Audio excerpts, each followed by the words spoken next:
Welcome back everyone, welcome to civil services study. तो चलिए लगाते हैं क्वेश्चन नंबर 1। पृथ्वी के नीचे कितनी गहराई में जाया जाए कि तापमान जो टेम्परेचर है वो 1 डिग्री सेल्सियस बढ़ जाए। देखिए सर्दियों में कभी कभी देखा होगा, कभी कभी क्या अक्सर ही देखा होगा, जो हम वाटर लेवल नीचे से जो पानी आता है, मान लीजिए समरसेबल का पानी है, तो वो गर्म होता है क्योंकि पृथ्वी के नीचे क्या है, गर्मी, और ऊपर क्या है, सर्दियों में ठंडी हो जाती है। और गर्मियों में क्या होता है, ऊपर गर्म है नीचे ठंडा है। तो ये क्या करता है, तापमान वेरी करता है सर्दी और गर्मियों में। मान लीजिए लावा निकल रहा है नीचे से प्रस्फुटन के दौरान, फिर नीचे से क्या है, लावा नीचे बहुत गर्म है, फिर लावा निकला ऊपर, उसके साथ राख भी निकली, ढेर सारी गैसें जैसे carbon dioxide, methane, nitrogen oxide. अब वो बाहर लावा आके क्या है, ठंडा हो गया, काला पड़ गया, डांबर बन गया, क्योंकि ऊपर क्या ठंडा है नीचे गर्म था, हवा है, एटमॉस्फेयर है, तो सूख गया। तो देखिए पृथ्वी के नीचे जब जाते हैं हम, तो 32 मीटर जब नीचे जाएंगे तो 32 मीटर में जो 1 डिग्री सेंटीग्रेड जो तापमान है वो बढ़ जाएगा, फिर 32 जाएंगे तो 2 डिग्री बढ़ जाएगा। तो इसका आंसर हो जाएगा option number B. Question number 2 है, इनमें से कौन सा कथन सही है। सबसे पहले पाइथागोरस ने बताया कि पृथ्वी गोल है और यह आकाश में स्वतंत्र रूप से लटक रही है। तो करेक्ट है ये। सर आइजक न्यूटन ने साबित किया कि पृथ्वी नारंगी के समान है। जेम्स जीन ने पृथ्वी को नारंगी के बजाय नाशपाती के समान बतलाया। देखिए सभी के सभी ये तीनों जो स्टेटमेंट हैं वो करेक्ट हैं। इसका आंसर हो जाएगा ऑप्शन नंबर डी। पृथ्वी के उत्तरी गोलार्ध तथा दक्षिणी गोलार्ध के कितने प्रतिशत क्षेत्रफल में जल का साम्राज्य है, बताइए। कितने प्रतिशत क्षेत्रफल में जल का साम्राज्य है। देखिए पूरा पृथ्वी अगर देखा जाए तो कम से कम लगभग 70% जल का विस्तार है, और 30% 70 दशमलव कुछ है, और 29 दशमलव या लगभग 30% जो है वहाँ पर स्थल है, मतलब मिट्टी है, धरातल है। बाकी 70% जल का विस्तार है। लेकिन इसमें भी मान लीजिए अपनी अर्थ है, बीच से एक रेखा खींच दी गई 0 डिग्री, ये हो गया इक्वेटर, अपनी भूमध्य रेखा बोलते हैं इसको। इसको भूमध्य रेखा है, 0 डिग्री अक्षांश रेखा या इक्वेटर बोलते हैं। तो ऊपर का हो गया उत्तरी गोलार्ध मतलब नॉर्दर्न हेमिस्फीयर, और नीचे का होगा दक्षिणी गोलार्ध मतलब साउदर्न हेमिस्फीयर। तो यही पूछ रहा है कि ऊपर जल का विस्तार कितने प्रतिशत है और दक्षिणी गोलार्ध में कितने प्रतिशत है क्रमशः। तो देखिए उत्तरी गोलार्ध में जो जल का साम्राज्य है वो 61% है, ऊपर स्थल ज़्यादा है नीचे स्थल कम है। और जो दक्षिणी गोलार्ध में वो जल का विस्तार ज़्यादा है, कितना है, 81%। तो इसका आंसर हो जाएगा ऑप्शन नंबर ए, 61% तथा 81%। क्वेश्चन नंबर 4 है, निम्नलिखित में से कौन सी अवशिष्ट चट्टान है। अवशिष्ट चट्टान या इसको कह सकते हैं माउंटेन। कौन सी इनमें से अवशिष्ट। देखिए एंडीज़ तो है नहीं क्योंकि एंडीज़ वलित है, एंडीज़ वलित है, हिमालय भी यहाँ पर वलित है, यूराल भी यहाँ पर वलित है। तो एक ही बची नीलगिरी। नीलगिरी क्या है, अवशिष्ट है। नीलगिरी अवशिष्ट चट्टान का उदाहरण है। नीलगिरी हो गया, सतपुड़ा हो गया, ये अवशिष्ट चट्टानों के उदाहरण हैं। तो देखिए एंडीज़ वलित चट्टान है, हिमालय भी वलित चट्टान है, यूराल भी वलित चट्टान है, और नीलगिरी अवशिष्ट चट्टान है, और सतपुड़ा भी अवशिष्ट चट्टान है। वलित और कौन कौन सी हैं, रॉकी भी वलित है, याद रखना। क्वेश्चन नंबर 5 है, इनमें से एशिया का कौन सा स्थल अवरुद्ध देश नहीं है। देखिए एशिया में बहुत सारे स्थल अवरुद्ध देश हैं, जैसे कि अफ़गानिस्तान हो गया, कजाकिस्तान हो गया, नेपाल हो गया, भूटान हो गया, तुर्कमेनिस्तान हो गया, उज्बेकिस्तान हो गया। लेकिन बांग्लादेश नहीं है, क्योंकि बांग्लादेश तो बंगाल की खाड़ी से सटा हुआ है। तो स्थल अवरुद्ध देश कौन कौन से होते। स्थल अवरुद्ध देश का मतलब क्या है, जो स्थल से अवरुद्ध हों। मान लीजिए ये एक कंट्री है और इसकी सीमा किसी भी समुद्र या सागर से ना लगी हो, और इसके चारों तरफ और दूसरे देश हों या कंट्री हों, तो उसी को बोलते हैं स्थल अवरुद्ध देश, किसी महासागर से ना लगी हो। तो देखिए एशिया के स्थल अवरुद्ध देश होते क्या हैं, जिनकी सीमा समुद्र को नहीं छूती। तो कजाकिस्तान है, अफ़गानिस्तान है, मंगोलिया है, नेपाल है, भूटान है, तुर्कमेनिस्तान है, उज्बेकिस्तान है, किर्गिस्तान है, तजाकिस्तान है एवं लाओस। अब इनमें देखिए जो सबसे बड़ा है क्षेत्रफल की दृष्टि से देखा जाए तो कजाकिस्तान यहाँ पर सबसे बड़ा है। सबसे बड़ा स्थल अवरुद्ध देश जो है एशिया का कौन सा है, कजाकिस्तान। और लाओस जो है, लाओस वो दक्षिण पूर्वी एशिया का एकमात्र स्थल अवरुद्ध देश है, ये जो पार्ट है ना साउथ ईस्ट एशिया। और यह पूरब में फ्रांसीसियों का उपनिवेश था। कौन? लाओस पूरब में फ्रांसीसियों का उपनिवेश था, मतलब कॉलोनी था। क्वेश्चन नंबर 6 है, विश्व का सर्वाधिक समाचार पत्र पढ़ने वाला देश है। ये इम्पोर्टेंट है प्रश्न। कौन सा देश है विश्व में जो सर्वाधिक समाचार पत्र पढ़ता है? इनमें से हांगकांग। कौन सा है? हांगकांग। क्वेश्चन नंबर 7 है, इनमें से कौन सी नदी प्रशांत महासागर में नहीं गिरती है? प्रशांत महासागर में ना गिरने वाली नदी कौन सी है इसमें? देखिए, आमूर प्रशांत महासागर में गिरती है। एशिया की सबसे बड़ी रिवर है यांगटीसी क्यांग, ये भी प्रशांत महासागर में गिरती है। और सिक क्यांग भी प्रशांत महासागर में गिरती है। इसके अलावा देखा जाए तो हुआंगो, हुआंगो जो है वो भी प्रशांत महासागर में गिरने वाली नदी है। लेकिन लीना जो है वो प्रशांत महासागर में नहीं गिरती है। लीना प्रशांत महासागर में नहीं गिरती है। क्वेश्चन नंबर 8 है, लाल सागर और भूमध्य सागर को जोड़ने वाली नहर है। लाल सागर और भूमध्य सागर को जोड़ने वाली नहर या कैनाल है सुएज कैनाल। सुएज कैनाल जोड़ती है लाल सागर और भूमध्य सागर को। अगर बात आती है पनामा की, पनामा किस किस को जोड़ती है? पनामा जोड़ती है अटलांटिक महासागर और प्रशांत महासागर को। बात आती है कील नहर की, कील नहर जोड़ती है उत्तरी सागर को, उत्तरी सागर को बाल्टिक सागर से। उत्तरी सागर को किससे? बाल्टिक सागर से, याद रखना। क्वेश्चन नंबर 9 है, इनमें से कौन सा कथन असत्य है? एशिया में सबसे लंबी नदी यांगटीसी क्यांग है। करेक्ट, अभी तो बताया। एशिया में विश्व का सर्वाधिक प्राकृतिक रबर उत्पादन करने वाला देश थाईलैंड है।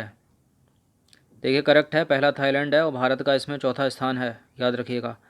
रूस के एशियाई भाग को साइबेरिया कहते हैं और बैकाल झील कजाकिस्तान में स्थित है। देखिए, बैकाल झील कजाकिस्तान में नहीं, इसी जो रूस के एशियाई भाग है ना साइबेरिया, इसी में स्थित है बैकाल झील। तो गलत है ये, और ये करेक्ट है। रूस के एशियाई भाग को साइबेरिया कहते हैं। बैकाल झील कहाँ पर है? रशिया में है, साइबेरिया में। 10वां प्रश्न है, इनमें से कौन सा कथन असत्य है? एक बार फिर से। उत्तरी अमेरिका में स्थित सुपीरियर झील विश्व की सबसे बड़ी ताजे पानी की झील है। Lake superior, superior correct. संयुक्त राज्य अमेरिका के पश्चिमी भाग में नमकीन पानी की झील ग्रेट सॉल्ट लेक स्थित है। संयुक्त राज्य अमेरिका के पश्चिमी भाग में द ग्रेट सॉल्ट लेक स्थित है। करेक्ट है ये भी। नियाग्रा जलप्रपात सुपीरियर और मिशिगन झीलों के मध्य स्थित है। और सेंट लॉरेंस नदी झीलों से मिलकर विश्व का सबसे लंबा आंतरिक जलमार्ग बनाती है। बिल्कुल करेक्ट है, लेकिन यहाँ पर सी गलत है, क्योंकि नियाग्रा जलप्रपात जो है वो सुपीरियर और मिशिगन झीलों के मध्य नहीं है, बल्कि इरी और ओंटारियो के मध्य है। तो नियाग्रा जलप्रपात इरी और ओंटारियो झीलों के मध्य है, ना कि सुपीरियर और मिशिगन के मध्य। बाकी सेंट लॉरेंस नदी झीलों से मिलकर विश्व का सबसे लंबा आंतरिक जलमार्ग बनाती है। और संयुक्त राज्य अमेरिका के पश्चिमी भाग में नमकीन पानी की झील जिसका नाम है ग्रेट सॉल्ट लेक स्थित है।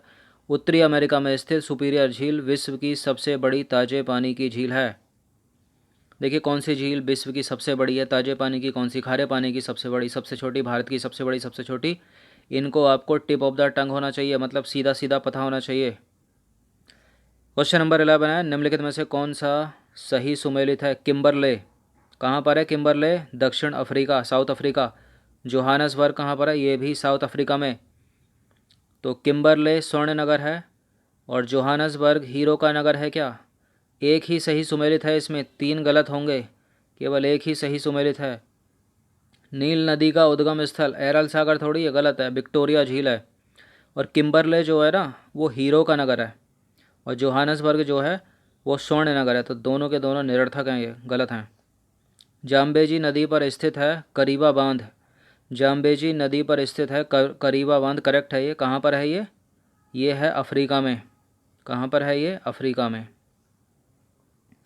तो अगर इसे करेक्ट करना हो तो नील नदी का उद्गम स्थल है विक्टोरिया झील, न कि एरल सागर।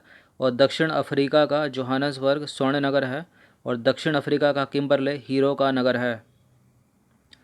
12वां प्रश्न है, ऑस्ट्रेलिया में भेड़ पालन केंद्रों पर कार्य करने वाले मजदूरों को कहते हैं। इस तरह के प्रश्न पूछ लिए जाते हैं। जैकारू कहते हैं। क्या कहते हैं? जैकारू। नंबर 13 है, माउंट मैकिनले पर्वत स्थित है। कहाँ पर है? किस महाद्वीप में है माउंट मैकिनले? ऑस्ट्रेलिया में नहीं है, दक्षिण अफ्रीका अमेरिका में नहीं है, अंटार्कटिका में नहीं है, ये है उत्तरी अमेरिका में, नॉर्थ अमेरिका में स्थित है माउंट मैकिनले। नंबर 14 है, प्रमुख गर्त और उनसे संबंधित महासागर में कौन सुमेलित नहीं है? टोंगा गर्त पैसिफिक ओशियन प्रशांत महासागर में, सुंडा गर्त हिंद महासागर में, मैरियाना गर्त सभी को पता होगा प्रशांत महासागर में, और प्यूरिटो रिको आर्कटिक महासागर में।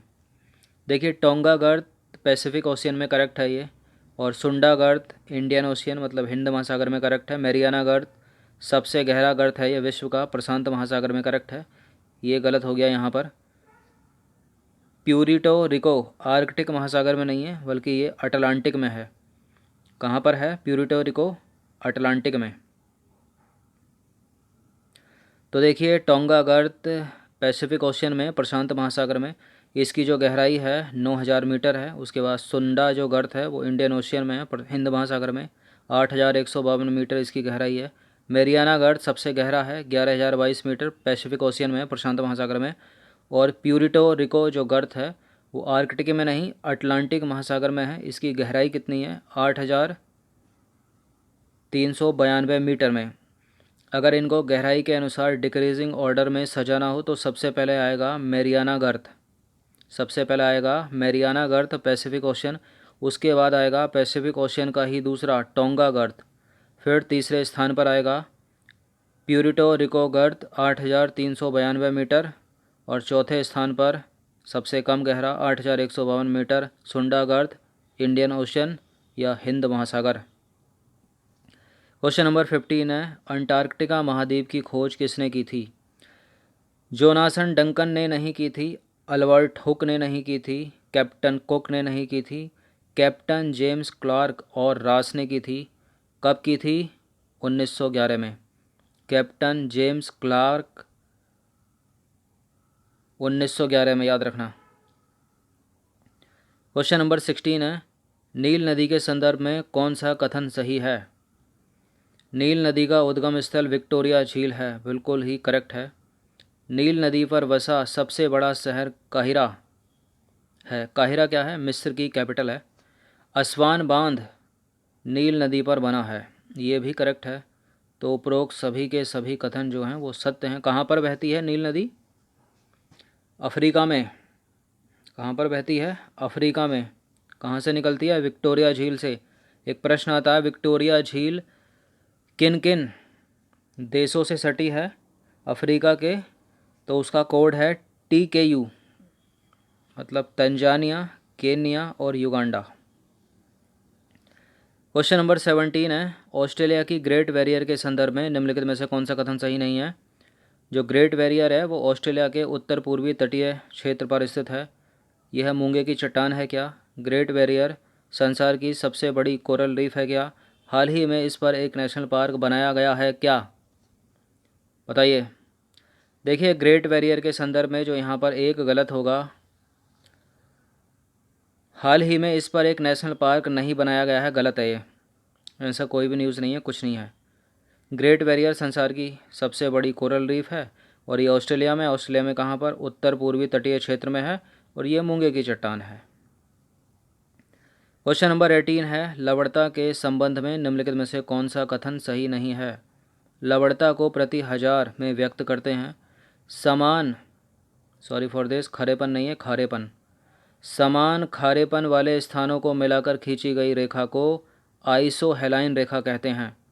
मृत सागर की लवणता सर्वाधिक है, तुर्की की वान झील की लवणता सर्वाधिक है। बताइए इनमें कौन सा गलत है? देखिए लवणता को प्रति हजार में व्यक्त करते हैं, तो करेक्ट है। और समान खारेपन वाले स्थानों को मिलाकर खींची गई रेखा को समलवण रेखाएं या आइसोहेलाइन रेखाएं कहते हैं, ये भी करेक्ट है, खारेपन है ये। तुर्की की जो वान झील है उसकी लवणता जो है वो सर्वाधिक है। कितनी है? कम से कम 300% है उसमें लवणता। और बाकी मृत सागर की लवणता सर्वाधिक नहीं है। मृत सागर की लवणता है तो ठीक ठाक ये दूसरे स्थान पर है। सेकंड सर्वाधिक है, मतलब दूसरे स्थान पर सर्वाधिक है, सर्वाधिक नहीं है, तो यहाँ ये गलत हो जाएगा सी। तो देखिए लवणता के संबंध में, लवणता को प्रति हजार में व्यक्त करते हैं और समुद्री जल की औसत लवणता लगभग 35 प्रति हजार होती है। समान खारेपन वाले स्थानों को मिलाकर खींची गई रेखा को समलवण या आइसोहेलाइन रेखा कहते हैं। और जो तुर्की की बान झील है उसकी लवणता सर्वाधिक है, कितनी, 300%। और दूसरे स्थान पर है मृत सागर की लवणता कितनी है, 238%। क्वेश्चन नंबर 19 है, व्यापार के दृष्टिकोण से कौन सा महासागर संसार का सबसे अधिक व्यस्ततम महासागर है? बताइए कौन सा है, पैसिफिक, हिंद, आर्कटिक या अंटार्कटिक? 2 से 3 सेकंड का टाइम है। इसका उत्तर हो जाएगा अटलांटिक महासागर। व्यापार के दृष्टिकोण से जो संसार का सबसे व्यस्ततम महासागर है वो है अटलांटिक महासागर। क्यों है? देखिए अटलांटिक महासागर की जो तटरेखा है बहुत कटी फटी है, जिस कारण इसकी तटरेखा की लंबाई प्रशांत एवं हिंद महासागर की तटरेखा की कुल लंबाई से भी अधिक है। कटी फटी तटरेखा पर अच्छे बंदरगाह, कटी फटी तटरेखा पर अच्छे बंदरगाह होते हैं, जिस कारण ही व्यापार के दृष्टिकोण से अटलांटिक महासागर संसार का सबसे अधिक व्यस्त महासागर है। अंतिम प्रश्न की तरफ अग्रसर होते हैं। विश्व के इन देशों को सबसे बड़ी तटीय सीमा के अनुसार घटते हुए क्रम में सजाना है। इस तरह के प्रश्न इंपॉर्टेंट होते हैं। जैसे भारत में सबसे लंबी तटरेखा किस राज्य की है? गुजरात की है। गुजरात के बाद किसकी है? आंध्र प्रदेश की है। कम से कम शुरू के 2 तो याद रखिए। और उसके बाद किसकी है? महाराष्ट्र की है तीसरे स्थान पर। अब विश्व में भी याद रखना, तो सबसे बड़ी कनाडा की है, याद रखना। जब कनाडा की है तो दूसरा तो कट जाएगा, रूस, ये भी नहीं होगा। सबसे बड़ी कनाडा की है, उसके बाद स्थान आता है इंडोनेशिया का, उसके बाद आता है ग्रीनलैंड का, और उसके बाद आता है रूस। विश्व में सबसे बड़ी तटरेखा, ये घटते हुए क्रम है, डिक्रीजिंग ऑर्डर है। अब कितना है? ये किलोमीटर में है। तो कनाडा की सबसे ज़्यादा है, कितनी है? 2,20,080 किलोमीटर। और इंडोनेशिया की कितनी है? 2,02,000 किलोमीटर है कनाडा की। और इंडोनेशिया की कितनी है? 54,716 किलोमीटर। और ग्रीनलैंड की कितनी है? 44,087 किलोमीटर तीसरे स्थान पर। और रूस की है 37,653 किलोमीटर। तो इम्पोर्टेंट है, इनको याद रखना। शुरू की 2 तो याद रखनी है आपको, कनाडा और इंडोनेशिया। अगर कनाडा ऑप्शन में नहीं है तो इंडोनेशिया की तटरेखा 54,716 किलोमीटर लंबी है।